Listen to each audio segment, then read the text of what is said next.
This short story is about the origins of the Memory Scrambler, a powerful being that was once a young bride named Sophaena that has been used for centuries by Sith Mora under the orders of Demise. Standing in an empty clearing outside a small church near the woods was a tall, muscular man next to a small, cloaked woman with messy black hair. Her skin was pale, and her gray eyes were currently bloodshot.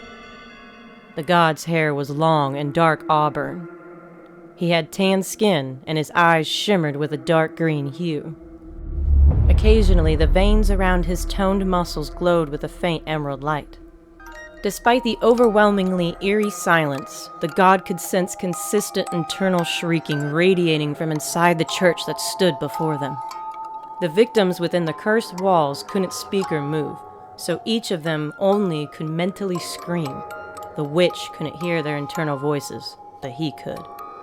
When the god strained his focus to pinpoint one of the tormented entities, the green brilliance from his veins intensified. He locked his attention on Sophaena's thoughts, and abruptly he caught a flash of her vision, but before he could hear and see more, he pulled away.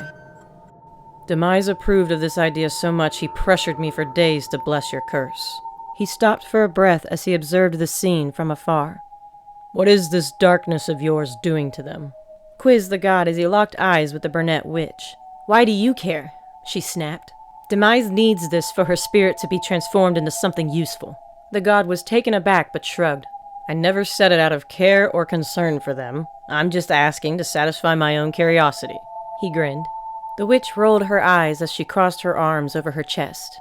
The torment of their souls is necessary to force the change within her essence. If we are to mutate her spirit, we must crush it with negative energy. They are all slowly being picked apart in front of her. Gradually, they fade with a burning sensation like they're being burned alive, but this takes far longer, and they can't speak or move. They're just frozen in place, unable to comfort or console, only staring at the other, watching pieces of them fade away with scorching agony. Sophaena's precious groom will be the last to go in front of her, leaving her spirit alone in sheer turmoil. Abruptly, the witch spun toward the god, her eyes piercing through the night with a menacing glow. You were supposed to be with me! She screamed, her throat raw, tears gushing down her soot-covered face. There was no fire burning around them. Ash and smoke had commenced surrounding the witch as her emotions escalated out of control. For years, I did everything for him! Everything I sacrificed, everything I lost for him! She paused as her body shook. But in the end, he always had a soft spot for her. Now her spirit will soon be a powerful tool for Demise. You're welcome, she cackled manically. Before the god could respond or hardly even react to her mental breakdown, the witch curtly vanished in a cloud of smoke as her laughter continued to echo around him. His eyes narrowed as he stared toward the church. 10 years passed. Moss and other forms of vibrant plant life had swarmed the church, covering it in a sea of green. Inside the eerie tomb, behind the locked doors and boarded-up windows, Sophaena's lover was almost completely faded from her sight.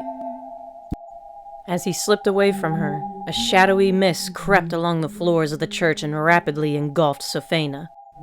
Promptly, a loud explosion erupted from inside the church with the blood-chilling echo of a woman's agonized scream. Finally, a deep voice grumbled. Outside of the church stood a cloaked figure with 4 women dressed in black with various weapons strapped to their bodies. Go in and retrieve the Memory Scrambler. This new beast will be a challenge, so be prepared.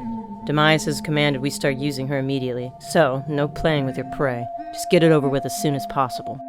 Once the word of this event got out and started spreading faster and faster, witch hunting became more popular and even taken beyond celebration of liberation from fear, with some women being accused and tortured wrongfully on purpose to be silenced so they couldn't speak out against the real evils among the people. Thank you for listening. I hope you enjoyed it. If you're interested in more, search Melly Furnish.